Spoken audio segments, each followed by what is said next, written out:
സാധാരണക്കാരായ ജനങ്ങൾക്ക് വലിയ സാമ്പത്തിക ആശ്വാസമായിട്ട് വൻ പദ്ധതികളാണ് സംസ്ഥാന സർക്കാർ ഇപ്പോൾ പ്രഖ്യാപിച്ചിരിക്കുന്നത്.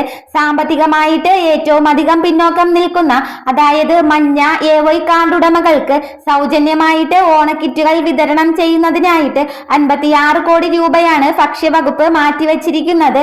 അതോടൊപ്പം തന്നെ പിങ്ക് കാർഡുകൾക്കുള്ള പ്രതിമാസ റേഷൻ വിഹിതം യാതൊരു തടസ്സവുമില്ലാതെ തുടരുകയും ചെയ്യും. ഇതുകൂടാതെ മുൻഗണനാ ഇതര വിഭാഗങ്ങൾ ായിട്ടുള്ള നീല വെള്ള കാർഡുകളെ കൂടി പരിഗണിച്ച് കിലോയ്ക്ക് 10 രൂപ 90 പൈസ നിരക്കിൽ 10 കിലോ സ്പെഷ്യൽ അരി വിതരണം ചെയ്യുവാനുള്ള സംവിധാനവും സർക്കാർ ആവിഷ്കരിക്കുന്നുണ്ട്.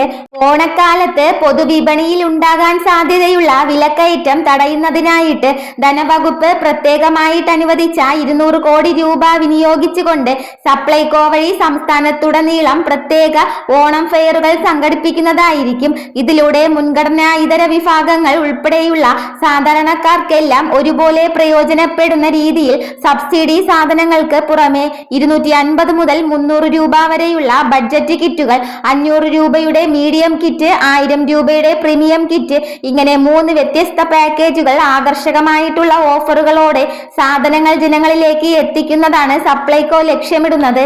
വിപണിയിലെ ഈ ആനുകൂല്യങ്ങൾക്ക് പുറമെയായിട്ട് ലോട്ടറി മേഖലയിലും സർക്കാർ ജീവനക്കാരുടെ ക്ഷേമകാര്യങ്ങളിലും വലിയ രീതിയിലുള്ള പ്രഖ്യാപനങ്ങളാണ് ഇപ്പോൾ വന്നിട്ടുള്ളത്.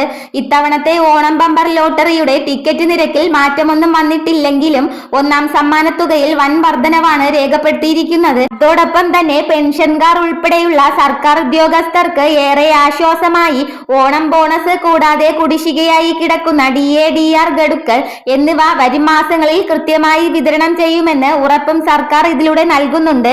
വീഡിയോ ഉപകാരപ്രദമായെന്ന് വിശ്വസിക്കുന്നു. ഇതുപോലുള്ള ഇൻഫർമേഷന് വേണ്ടിയിട്ട് ഈ ചാനൽ ഒന്ന് സബ്സ്ക്രൈബ് ചെയ്യണേ. വീഡിയോ ഇഷ്ടമായാൽ ലൈക്കും അതോടൊപ്പം തന്നെ ഹൈപ്പും ചെയ്യാൻ മറക്കരുത്.